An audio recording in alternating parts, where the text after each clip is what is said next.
예, 오늘 말씀의 제목은 하지 말아야 할 일에 집중한 사울, 해야 할 일에 집중한 다윗. 아마 오늘은 제목만으로도 말씀의 내용이 뭔지, 주제가 뭔지가 다 이해가 되셨을 겁니다. 여러분, 기독교 신앙에서 빼놓을 수 없는 문제 중에 하나를 꼽으라 한다면 그게 바로 죄입니다. 죄. 이 죄라는 것은 하나님과 인간의 관계를 멀어지게 만드는 가장 근원적인 원인입니다. 그래서 여러분, 이 죄 문제를 해결하지 못하면 인간은 결코 구원받을 수 없습니다. 그래서 역사적으로 보면 이 죄로부터 벗어나기 위해서 우리가 생각하는 것 이상의 수많은 노력들이 있었습니다. 근데 여러분, 이 죄 문제를 해결하는 데 있어서 우리가 꼭 알아셔야 될 게 인간의 잘못된 상식이 있다는 겁니다. 그러니까 신앙생활을 하다 보면 우리가 갖고 있는 좀 어떤 신앙의 상식들이 있는데요. 그 상식들은 사실은 기독교 신앙하고 맞지 않을 때가 굉장히 많습니다. 특별히 이 죄 문제에 있어서 상식도 마찬가지입니다. 여러분, 죄를 해결해야 된다 생각하면 많은 분들이 어떻게 생각하십니까? 오늘 그런 분들은 많지 않겠지만 예전에는 그런 생각들 많이 했습니다. 죄 문제를 해결하는 것은 죄 짓지 않도록 나 자신을 엄격하게 다스려야 된다. 이게 예전에 죄 문제를 해결하기 위한 많은 사람들의 상식이었습니다. 그래서 여러분, 이 중세로부터요, 믿음이 좋다는 수많은 사람들이 죄를 짓지 않으려고요, 우리가 생각하는 것 이상의 엄청난 고행들을 스스로 자초를 하였습니다. 예를 들면 이겁니다, 여러분. 꿈꾸다가도 여러분 나쁜 짓 하시죠? 안 하세요? 꿈을 안 꾸시면 더 좋은 거고요. 근데 꿈에서도 욕을 하시는 분들도 있고요. 꿈에서도 남 때리기도 할 수도 있고, 꿈에서 거짓말을 할 수도 있고요. 근데 여러분, 이 꿈이라는 것은 사실은 사람이 통제하기 어려운 것이잖아요. 그런데 정말 순수한 분들은 꿈에서라도 그렇게 나쁜 짓을 하면 이것도 하나님 앞에 죄라는 겁니다. 자, 그러면 여러분, 꿈에서라도 죄 안 지려면 어떻게 될까요? 잠을 안 자면 되세요.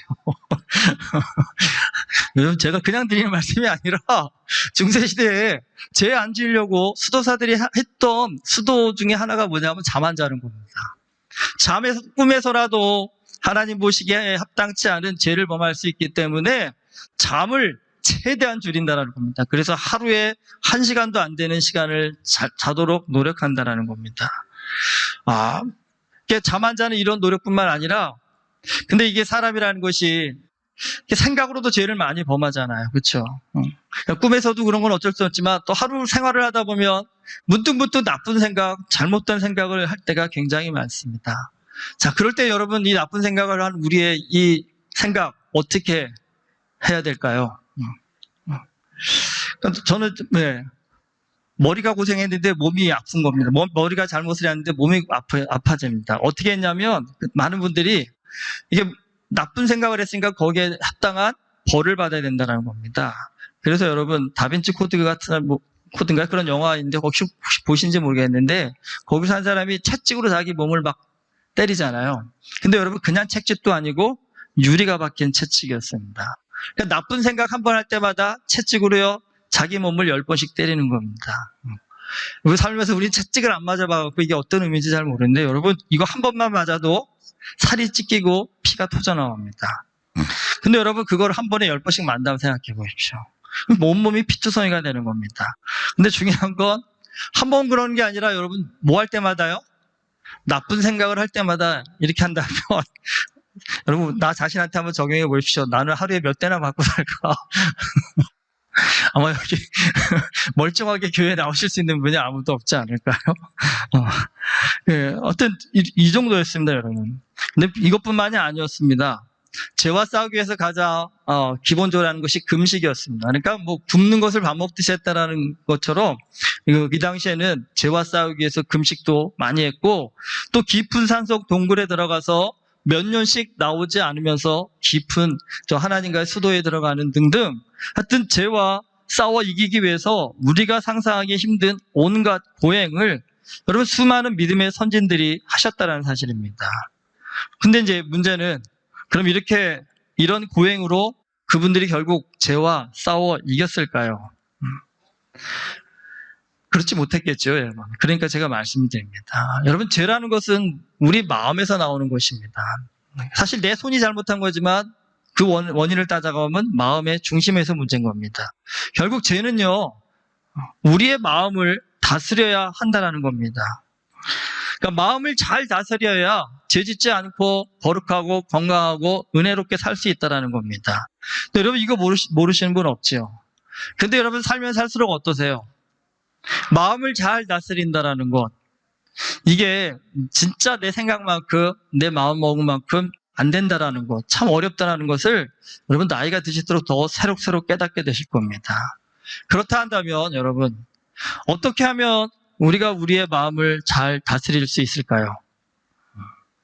이것이 좀 우리한테 큰 고민이긴 한데 지금 사무엘 상하를 우리가 통독해 가고 있는데요.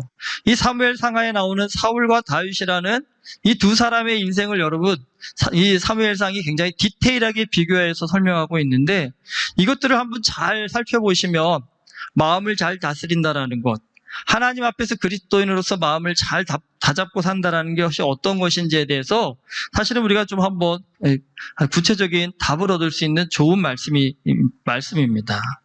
여러분 사무엘상에 나타난 사울, 그의 인생은요 처음에는 굉장히 높은 곳에서 출발했는데요 갈수록 내리막길을 걷는 실패자의 인생이었습니다. 반면에 다윗은요 낮은 곳에서 출발을 했지만 갈수록 빛이 나는 성공의 오르막길을 걷는 인생이 되었습니다. 그럼 여러분 무엇이 이 둘의 삶을 이처럼 바꾸어 놓았을까요? 먼저 사울의 삶을 한번 좀 살펴보겠습니다. 여러분 다윗이 골리앗이라는 블레셋의 거인 장수를 물리쳤습니다. 워낙 극적인 일이니까 이게 스포트라이트를 많이 받지만 사실 여러분 이 전쟁의 공과를 놓고 보면 사울이 훨씬 더 많습니다. 다윗은 어쩌다가 한번 골리앗을 죽인 거지만 사울은 그 이전에도 블레셋과의 전쟁에서 수없이 많은 승리를 거둔 아주 뛰어난 장수였다라는 겁니다. 근데 여러분 참 아이러니하게도 이렇게 전쟁에서 이기면 마음에 뭔가 기쁨이 오고 만족함이 오고 이젠 됐다라는 평안함이 와야 되는데 사울이요 이겼는데도 항상 불안합니다. 왜 그랬을까요, 여러분? 전쟁에서 계속적으로 승리를 하는데도 마음이 불안합니다. 아마 이거와 비슷하지 않을까요, 여러분? 돈을 많이 버는데도 불안한 분들이 있으시죠? 건강한데도 건강에 불안한 분들도 있으시잖아요. 여러분, 그게 사람입니다, 사실은요. 사울은요, 전쟁에서 승리를 했지만 지금 이 블레셋과의 전쟁은 한두 번 해갖고 끝나는 일이 아닙니다. 언제 끝날지 모르는 지속적인 전쟁이 이어지고 있는 겁니다. 그러니까 오늘은 승리를 했어도요, 내일은 어떻게 될지 모르는 상황입니다. 그런데 그런 전쟁을 책임져야 되는 위치에 있던 사울이었습니다. 그러니까 이 사울은 오늘을 승리했어도 내일의 전쟁을 준비해야 되는 사람입니다. 그러니까 오늘 승리에 마냥 기뻐할 수만은 없은 겁니다. 그럼 여러분 오늘을 승리하고 내일을 준비하는 사울의 마음 가운데 있는 가장 큰 두려움이 뭐겠습니까? 오늘은 이겼지만 내일도 이길 수 있을까? 그 미래에 대한 걱정이 마음 한 구석에 언제나 도사리고 있었다는 것입니다. 그러니까 여러분 이거는 어떻게 해결할 수 있을까요? 여러분 오늘은 돈을 어쩌다가 많이 버셨어요. 근데 내일 또 이 돈을 벌 수 있을까? 그런 걱정 안 해보셨어요? 다 너무 잘 사셔서 그런 걱정 안 하고 사시네요. 특별히 여러분 우리도 마찬가지잖아요. 건강하지만 갑자기 누군가 옆에 아는 분이 큰 병 걸렸다라고 누가 갑자기 이렇게 아프대 병원에 입원했다 그러면 덜컥 드는 분이 그분 참 안 됐다라고 걱정하면서 마음도 들지만 또 한편에는 무슨 생각 들으세요? 나는 괜찮을까? 내 안에는 뭔 병 없을까? 이런 걱정 여러분 안 드세요? 여러분 이런 불안감이라는 것은 인간이라면 누구나 갖고 살 수밖에 없는 겁니다. 그럼 중요한 건 여러분 이 불안감을 어떻게 해결하느냐에 따라서 인생이 달라진다는 겁니다. 여러분은 이런 불안감 어떻게 해결하십니까? 하나님을 믿는 것이 최선의 방법이긴 하지만 많은 사람들이 이 불안함 때문에 무당이나 점쟁이를 찾아갑니다. 앞으로 어떤 일이 일어날지 좀 알아봐 달라고 알아맞혀 달라고 얘기합니다. 그리고는 어떻게 합니까 여러분? 무당이 써주는 비싼 그 부적, 비싼 돈 들여가지고 그 부적 받아갖고 와서 앞으로 일어날 미래의 불행을 미리 막아보겠다고 애써봅니다. 하지만 여러분 진짜 그런 부적으로 이 인생을 바꿀 수 있을까요? 진짜 그렇게 바꿀 수 있다 한다면 여러분 이 세상에 슬픈 사람이 누가 있을까요? 고통받을 수 있는 사람이 누가 있을까요? 여러분 그 부적이 힘이 있다면 능력이 있다며 사실 아무것도 아닌데 종이 쪽지 하나에 불과한데 마음의 위로를 받고자 함이라는 겁니다. 사울이라는 사람 참 능력 있는 사람입니다. 잘난 사람이기도 합니다. 그런데 한 가지 아쉬운 것, 이 마음의 이 불안함을 채우는 방법, 이 신앙의 방법을 여기서 배우지 못했다라는 게 사울에게서는 가장 인생의 뼈아픈 고통이었습니다. 사실 사울에게는 사무엘이라는 큰 영적 지도자가 있었습니다. 그러니까 사무엘이 살아있는 동안에는 사울이 가끔은 좀 미쳤지만 그래도 정신이 좀 멀쩡하게 잘 살았습니다. 그런데 사무엘이 죽습니다. 그런데 사무엘이 죽자마자 누가 쳐들어오냐면 블레셋이 쳐들어옵니다. 그래서 블레셋의 입장에서도 사울보다 누가 더 무서웠냐면 사무엘이 더 무서웠던 겁니다. 하나님의 영을 계시받는 저 사무엘 때문에 우리가 전쟁에 나가도 이기기 어렵다 생각해서 사무엘이 이제 죽나 저제 죽나 바라보고 있다가 사무엘이 죽었다는 소식을 듣자마자 쳐들어옵니다. 그래서 다급해진 게 누구냐면 사울입니다. 이제까지는 블레셋이 쳐들어오면 사무엘에게 쫓아갔습니다. 블레셋이 옵니다. 이 전쟁을 이길 수 있을까요? 없을까요? 내가 나가서 싸울까요? 말까요? 모든 것을 사무엘에게 물어보고 사무엘이 확답을 줍니다. 나가 싸우십시오. 승리하실 겁니다. 라고 하면 여러분 그 힘을 믿고 나가 싸워서 이겼다는 겁니다. 그런데 사무엘이 죽어서 이제는 그런 얘기를 들을 수가 없다는 겁니다. 사울이 너무 불안해졌습니다. 이렇게라도 저렇게라도 어떻게라도 여호와의 음성을 듣고 싶은데 여호와께서 음성을 들려주시지 않습니다. 여러분 이런 상황이 참 애매하죠. 왜 여호와께서 음성을 안 들려주셨을까요? 여러분 내가 이런 상황 가운데 처한다 한다면 가장 좋은 해답은 뭘까요? 왜 여호와께서 내게 음성을 들려주시지 않을까? 여러분 자신을 돌아보는 것, 이게 어떻게 보면 문제 해결의 가장 키포인트 아닐까요? 그런데요, 사울이 엉뚱한 짓을 합니다. 사무엘이 살아있는 동안 무당이나 점쟁이 다 죽이라고 하는 율법의 말씀에 따라서요, 이스라엘 안에 있는 모든 무당 점쟁이들 데려다가 다 죽여버립니다. 근데 뭐 다 죽일 수는 없죠. 놓친 사람이 있습니다. 숨어있는 사람이 있었습니다. 사울이 어디서든 내 여호와의 음성을 들을 수 없으니까 부하들에게 뭐라고 얘기합니까? 신접한 여인 어디 없는지 찾아봐라. 그래서 무당을 찾아가는 겁니다. 그래서 무당한테 찾아가서 뭐라고 얘기합니까? 내가 사무엘의 영을 만나보고 싶다라고 그렇게 얘기합니다. 근데 여러분 이 성경 읽다 보면 좀 애매합니다. 사무엘이 진짜 나타납니다. 사무엘하고 똑같이 생겼고요. 사무엘의 음성이라고 하고요. 그럼 이 사무엘의 영은 진짜일까요? 가짜일까요?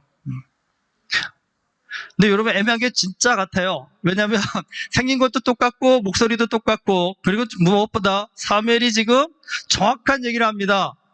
사울한테 너 내일 죽는다. 너 블레셋과의 전쟁에서 죽을 거라고 하고, 근데 이게 안 맞으면 사무엘이 가짜일 텐데 이 예언이 또 맞아 떨어진다는 겁니다.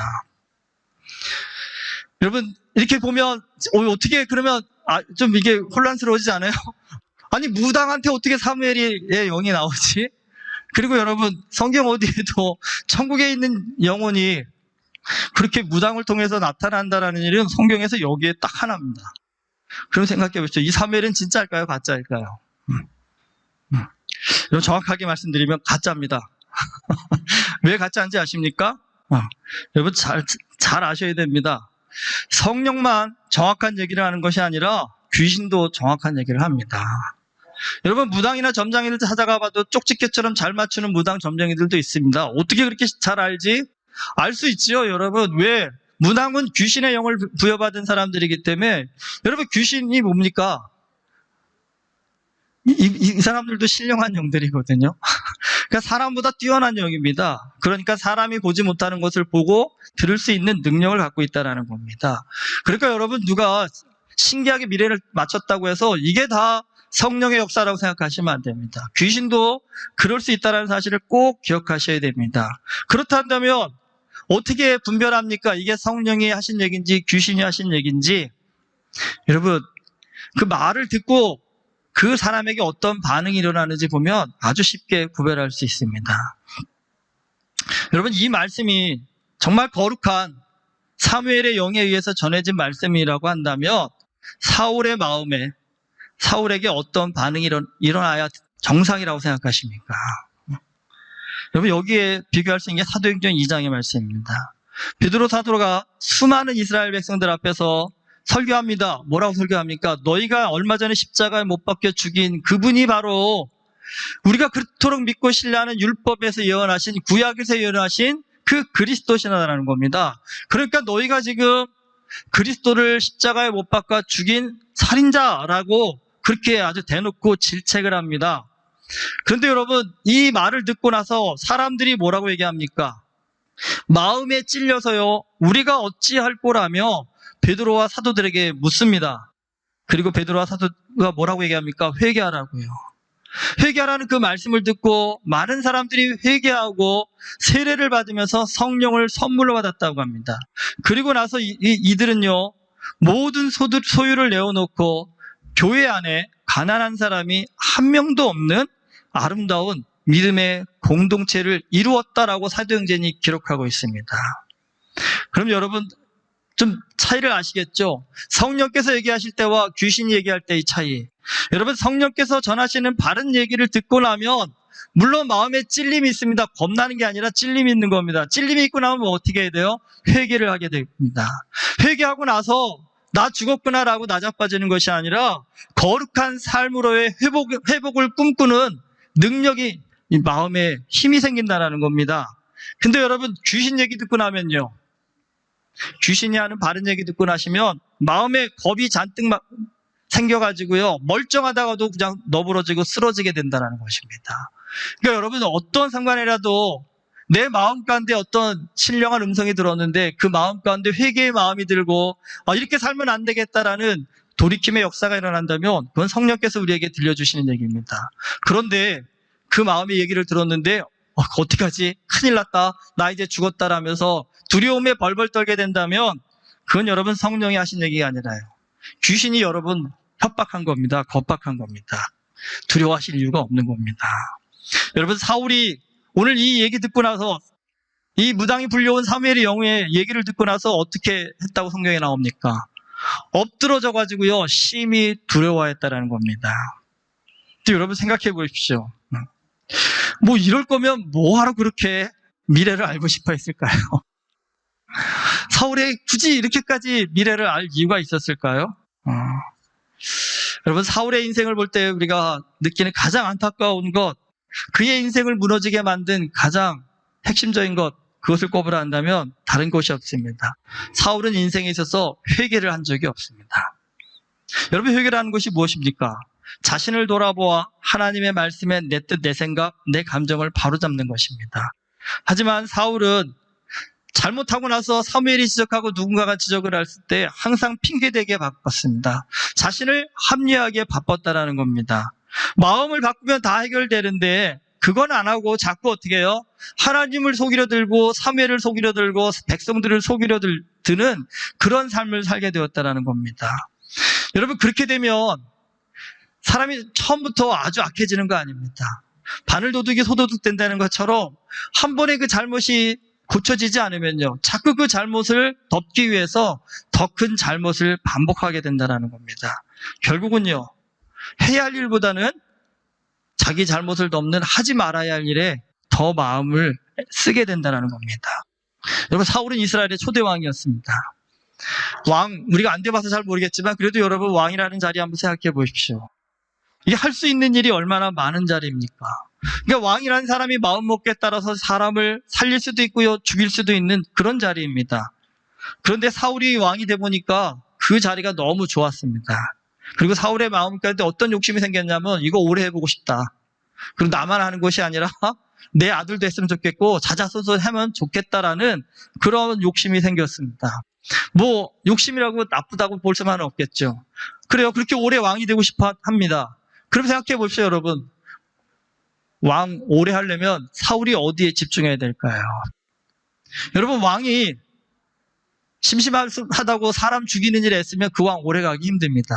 사람들이 이래 주거나 저래 주거나 마찬가지로 한다면 그 왕 섬기지 않고 죽이려고 들 겁니다. 하지만 여러분, 그 왕이 나를 살리기 위해서 애쓰고 힘쓰고 헌신한다고 한다면 그 왕은 오래 할수록 좋겠죠. 오래 하시라고 오히려 백성들이 추대하겠죠. 그리고 그 아들이 또 그 성품을 닮았다 한다면 모든 백성들이 동일하게 아들도 왕 되는 것을 인정할 겁니다.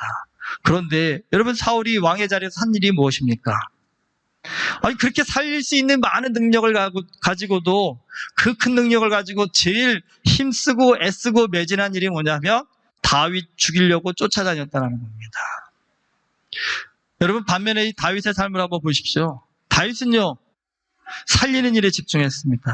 우리가 지난주에 보셨잖아요. 유다 땅 그일라 마을에 블레셋 사람들이 쳐들어와서 괴롭힌다는 소식 듣고 다윗이요, 자기도 쫓기는 상황에서 달려가서 그들을 돕습니다. 그리고 오늘 말씀에서도 보면 다윗이 사울을 피해서 어쩌지 블레셋 땅에 가가지고 실그락이라는 마을에 정착을 해서 살고 있었습니다. 그런데 블레셋이 이스라엘과 전쟁을 한다고 이 블레셋 왕이 다윗도 불러냅니다. 너도 나가서 싸워야 된다고. 그런데 막상 다윗이 안 갈 수가 없는 상황이었습니다. 근데 만약에 이 전쟁에 선봉으로 선다면 다윗은 이제 치명타를 입게 됩니다. 왜냐하면 이스라엘 백성들 입장에서는요, 적국인 블레셋의 장수로 뛰고 있는 다윗이 아무리 먹고 살려고 그랬다 해도 나중에 자신들의 왕이 된다고 한다면 누가 그 다윗을 인정하겠습니까? 그러니까 다윗은 절체절명의 위기였습니다. 갈 수도 없고 안 갈 수도 없는데 하나님께서 다윗을 도우십니다. 전장에 나타난 다윗을 보고 블레셋 장수들이 난리가 났습니다. 저 다윗을 데리고 가신다고요?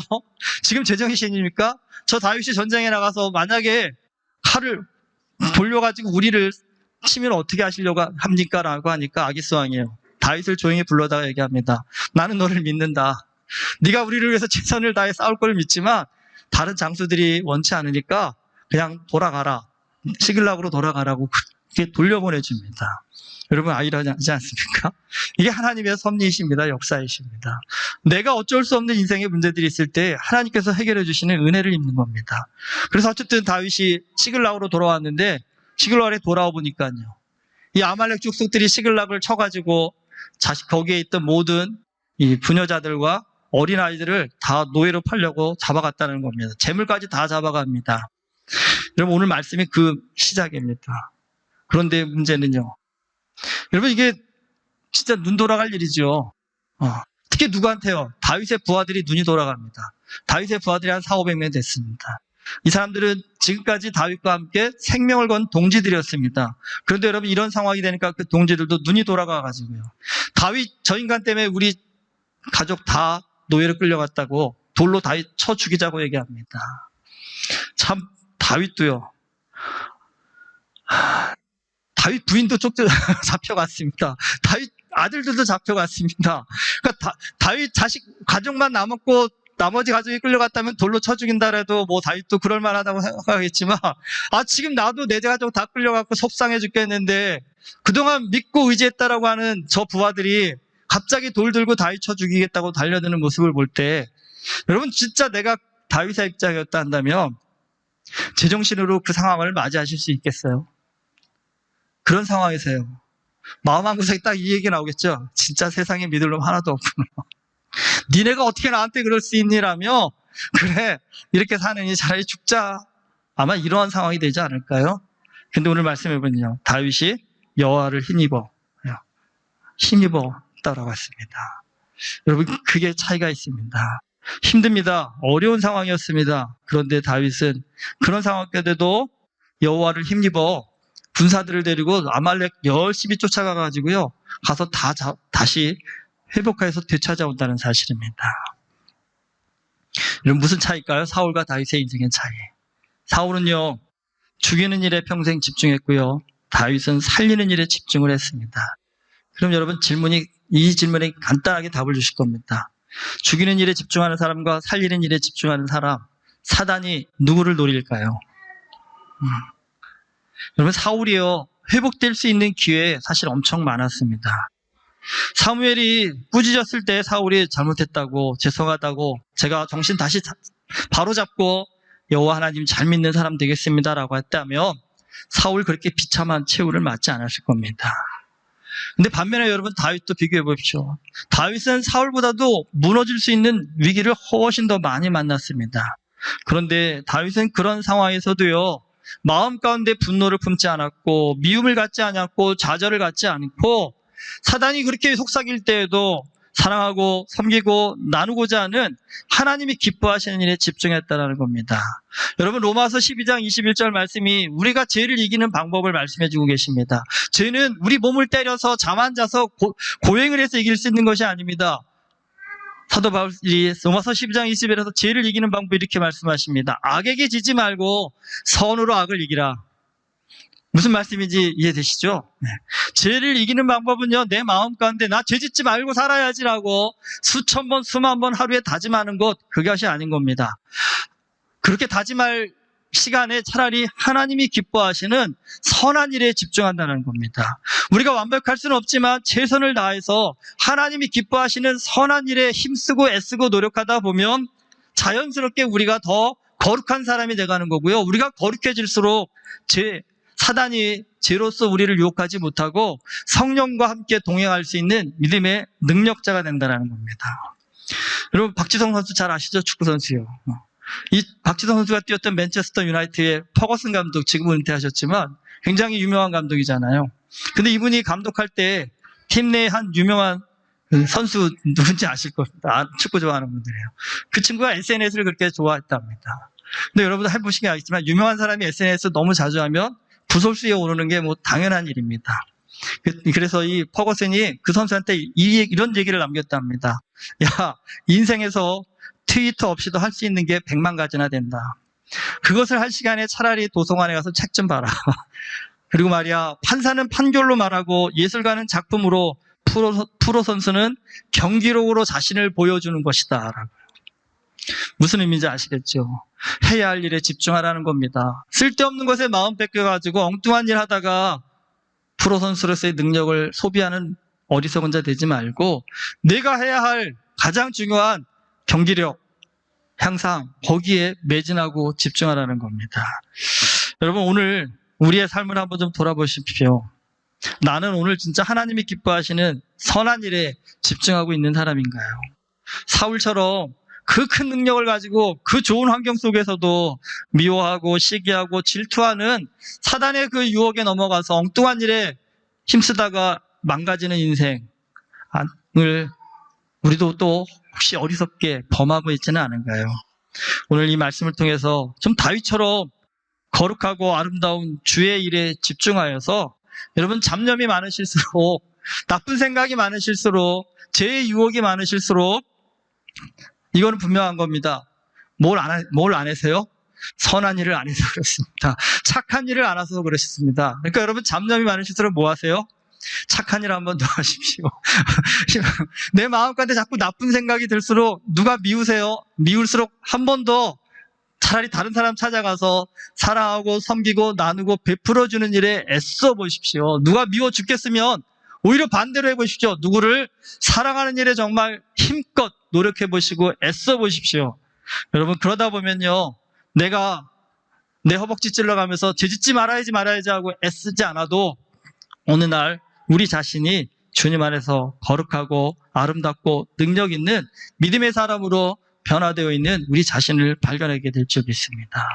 여러분, 해야 할 일에 집중하여서 하나님 보시기에 아름다운 그리스도인으로서 우리가 날마다 성장하고 자라갈 수 있기를 주님의 이름으로 축원합니다. 기도하시겠습니다.